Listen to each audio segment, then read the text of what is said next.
Good morning and welcome to this special edition of my presentation. I call today's presentation a special one because of what we want to do today, what we want to achieve and what we stand to gain at the end of the day. I will advise my viewers to watch this video with an open mind.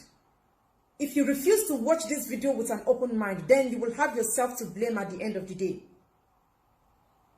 I want to introduce the man you are seeing on your screen. The man you are seeing on your screen is Mazi Nnamdi Kanu, the leader of the indigenous people of Biafra, IPOB. He controls over 50 million people all over the world. I call him the Eye of Africa. I call him the Lion of Africa and the Savior of Africa. With him, I am very optimistic that Africa will come out of its backwardness and come to its original settings. With him, Africa is going to have lights, and Brim of Lights is gradually creeping into Africa with this man you're seeing on your screen in the picture. The man you're seeing on your screen is a well-respected Igbo man that Biafrans respect so much. When he declares lockdown in Southeast, everybody obeys. Not even a bird will come out. Any day he declares a lockdown in the Southeast. In fact, the governors of the southeastern part of Nigeria are afraid of him. They run inside their holes at the mention of his name. That is the man you're seeing on your screen. When he speaks, everybody listens to him. When he gives order, everybody follows him. Presently or currently, the man that I'm just talking about is in DSS custody. And the whole of Southeast is on total lockdown to show solidarity to his illegal extraordinary rendition from Kenya down to Nigeria. The southeastern part of Nigeria are on lockdown because of his illegal arrest. Now, this man is in DSS custody, and I am concerned. I am worried about him. That is why we are making this presentation. Once again, thank you for joining me. The man you see here is the president of Nigeria. His name is Muhammadu Buhari. He represents the entity called Nigeria. And the man you are seeing here, his name is Mazi Nnamdi Kanu. He's the leader of IPOB, the Eye of Africa, and the hope of the common man on the street. He's in DSS custody. And I am worried to know why Nnamdi Kanu, a man of this magnitude, will live wherever he's staying outside the country. Why this man should be kidnapped like that, like an ordinary man, like a common man. I have already advised you to watch this video with an open mind. But if you refuse, then whatever you see, you take. Someone is the reason why this man is in DSS custody. And we have to unravel the person. This is 7 months, still counting, ever since this man, Nnamdi Kanu, is in DSS custody, suffering, detained illegally. And I want to know why. What happens to the organization that is supposed to protect the movement of Mazi Nnamdi Kanu? The fact that Nnamdi Kanu could leave Kenya or anywhere he is, illegally kidnapped, adopted by the government of Nigeria, means that the organization, IPOB, is porous. And question must be asked. Somebody must be held accountable. Why was Nnamdi Kanu kidnapped from Kenya easily? I have listened to everybody's opinion. I watched or listened to people's opinion with keen interest. I did my research, I asked questions. I asked people questions. This is 5 months I brainstormed. And I have gathered my hypothesis to unravel who sold Nnamdi Kanu out to the enemy. If up till now you are still doubting that Nnamdi Kanu was not sold out, then you are not an intelligent man or woman. When the news broke out that Nnamdi Kanu was adopted, kidnapped from Kenya to Nigeria, people reacted differently. Some people were crying. Some other people were rejoicing.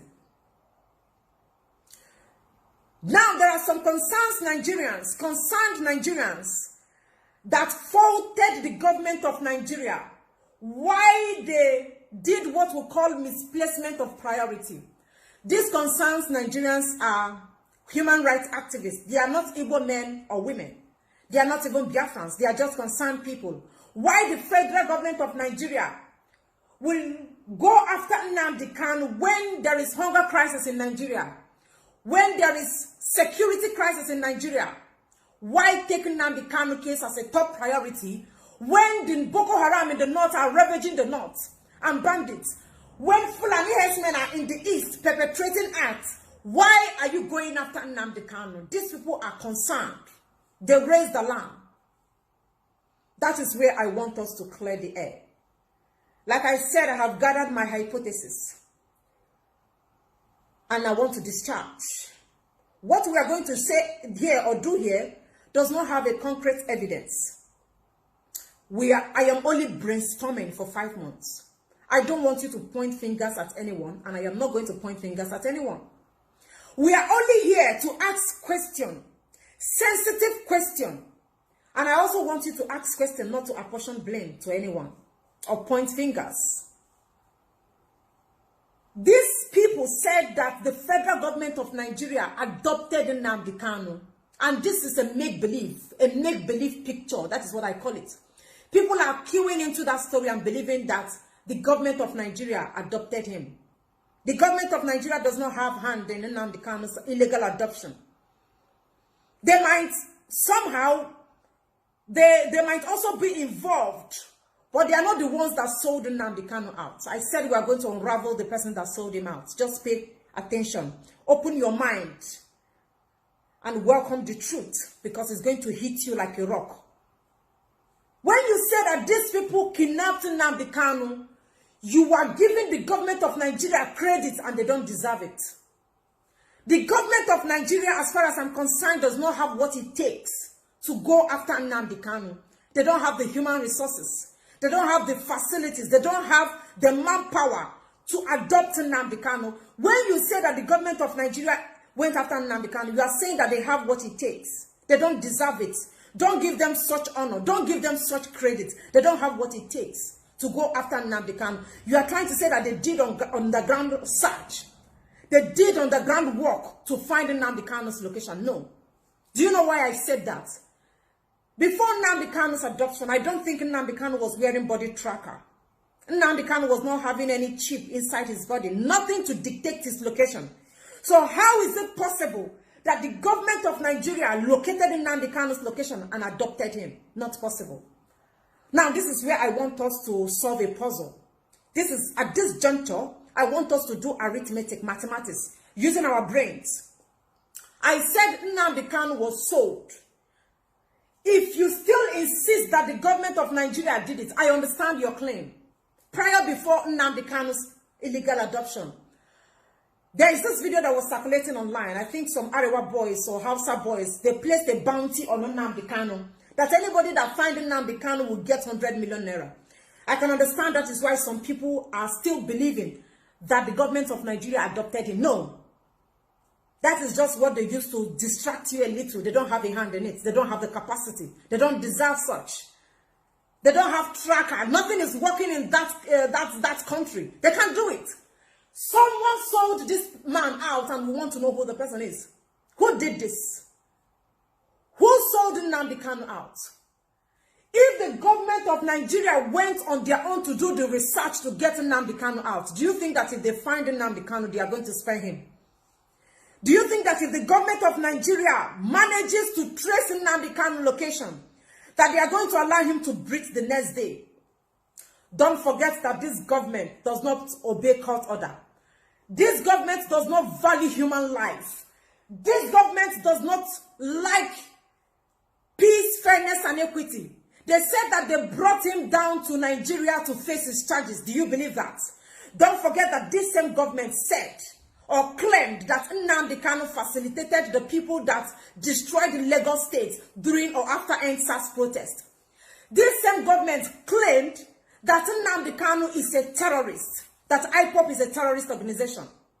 The same government is angry that Nnamdi Kanu is exposing a lot of things in their government.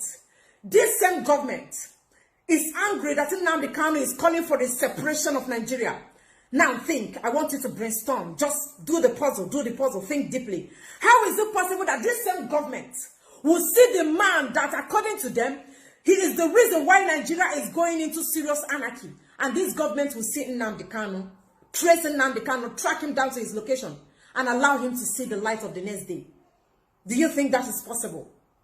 It is not possible. If they had tracked Nnamdi Kanu down, the story could have changed. The story you are hearing now is not what will be told. You could have woke up and hear that Nnamdi Kanu was found dead. God forbid. That Nnamdi Kanu has been killed by unknown people. God forbid, I don't wish it for Nnamdi Kanu. Don't forget I said we are solving a puzzle and we are gathering hypotheses. We are not blaming anybody. We are only brainstorming. I personally believe that if they had found him, don't forget they called him a terrorist. When you see a terrorist, what will you do? You shoot at sight. If they had seen Nnamdi Kanu, searching Nnamdi Kanu alone, they would not allow him to, personally believe they will not allow him to see the light of the next day. Someone close to Nnamdi Kanu sold him out. A man he eats and drinks with. Somebody that he believes and trusts. The fact that Nnamdi Kanu is the leader of IPOP does not mean that he's not vulnerable to someone. He's a human being. He's prone to make mistakes. He's prone to believe people. There are some people that Nnamdi Kanu believe. Those people knows his artillery. They knows his routes. They knows everything that he does. Those are the people that sold him out. And for what reason? Don't forget we said we are going to unravel the person. I hope you've understood what we try to explain here. That these people does not have what it takes to go after Nnamdi Kanu. Someone sold him out here. And those people are from Igbo extraction. Ndi Igbo.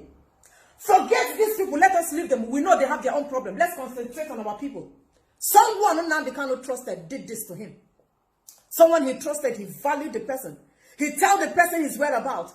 The person did this. Someone strike a deal here. Someone gave Nnamdi Kanu out, his location. And this is what played out. Don't forget that we are still brainstorming. He gave Nnamdi Kanu out because of Igbo presidential election. You all will agree with me that Nnamdi Kanu have influence over people. When he sits down in Radio Biafra and starts telling people not to vote in that election, nobody will come out to vote. And Nnamdi Kanu is going to be a distraction in that 2023 election. That is why they had to take him out of the picture.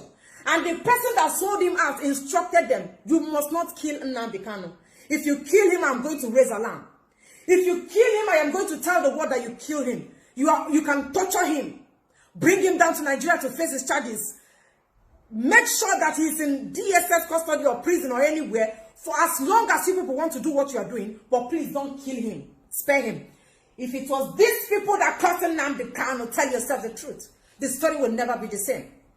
Igbo man or woman, it might be Igbo man or woman, I'm not pointing fingers at anybody. But the person that sold Nnamdi Kanu is either a man or a woman. Sold him out for a plate of jollof rice and afano. For a plate of jollof rice and roundabout or towel food, because of food, somebody sold his brother. Somebody sold her brother because of food. That person is watching me now. He or she knows that this is what he or she did. They sold him out. These people don't have a hand. They don't have a hand. These are the people that gave us this artillery. There are questions you are supposed to ask yourself. Of all the countries of the world, why did Nnamdi Kanu choose Kenya to go treat himself? Why did he choose Kenya? I want to ask the leadership of IPOP one question. What happened to Nnamdi Kanu's security? I thought that a leader of this magnitude, a man of this magnitude, whenever he's going from one country to another, there is protocol that is supposed to be observed. People are not even supposed to come around him. For him to leave from one country to another, the security in that country is supposed to be on standby. Why was it easy to kidnap Nnamdi Kanu? Somebody must be held accountable.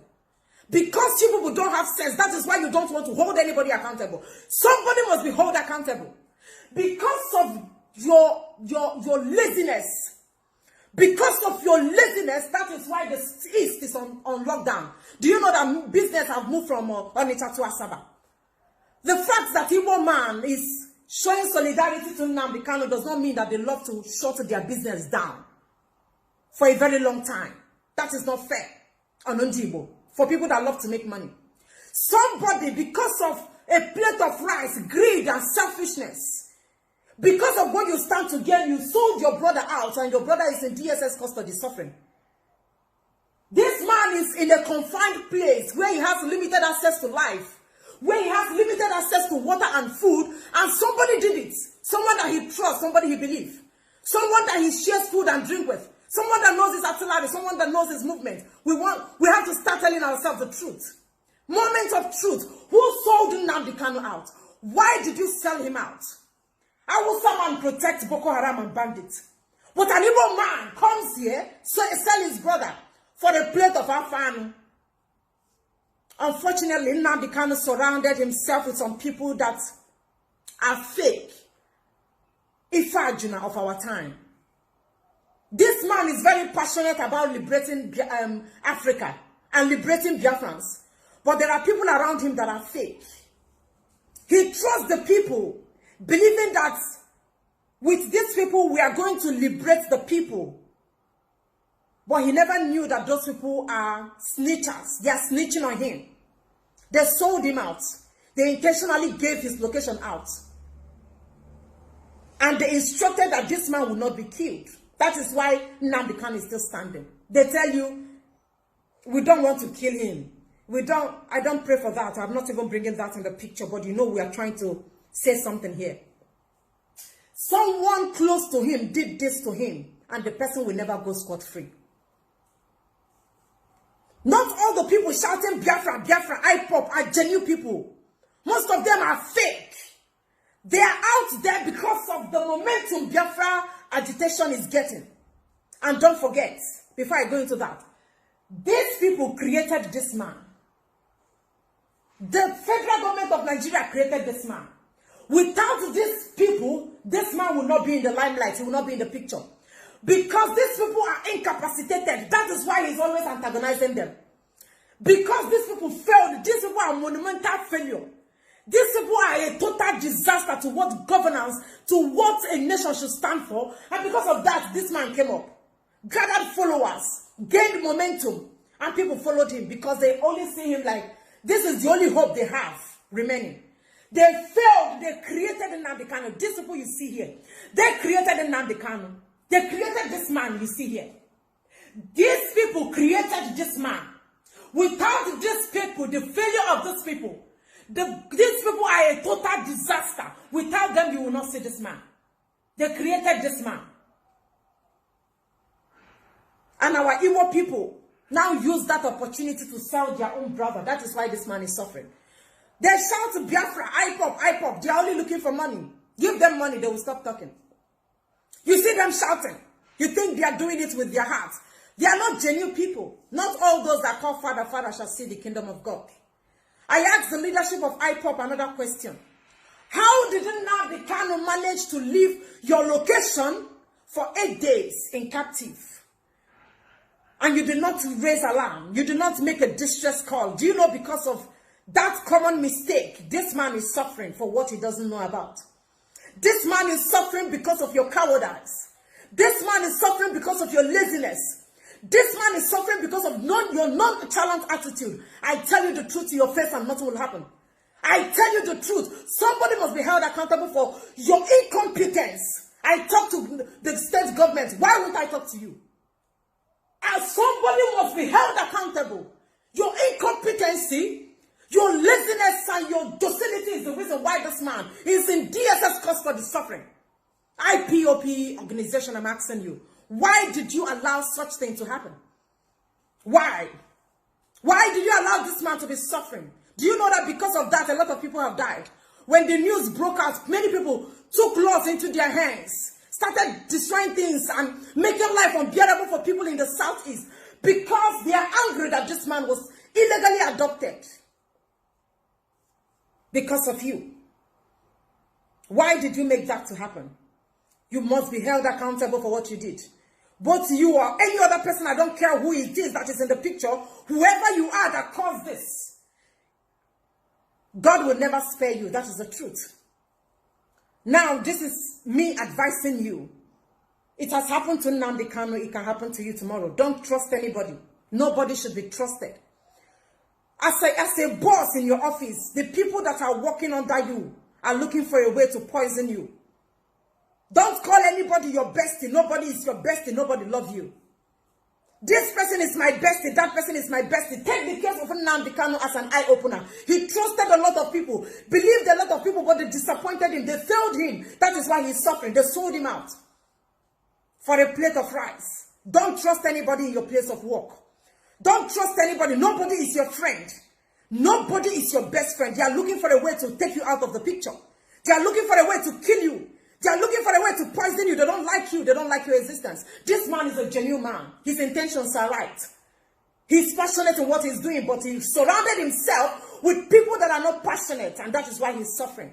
Don't allow your case to be that case. That person that did this will never go scot-free. What happened to Nebuchadnezzar will be a little thing compared to what happened to you. Because you sold your brother. You told the enemy of your brother, the artillery of your brother. That is why your brother is suffering. You will never go scot-free. I promise you that. I assure you. You will never, ever, ever run away from the wrath of God. Don't believe anybody. Nobody should be trusted. Nobody is supposed to be trusted. Once again, I am shouting to the world. I am telling the world. Release Nnamdi Kanu immediately, because it's not the problem of Nigeria. Release this man because he's the eye of Africa. And he's the reason why Africa will come out of this nonsense setting that is not favoring anybody. Release Nnamdi Kanu. He's the hope of Africa and the eye of Africa. Thank you for watching.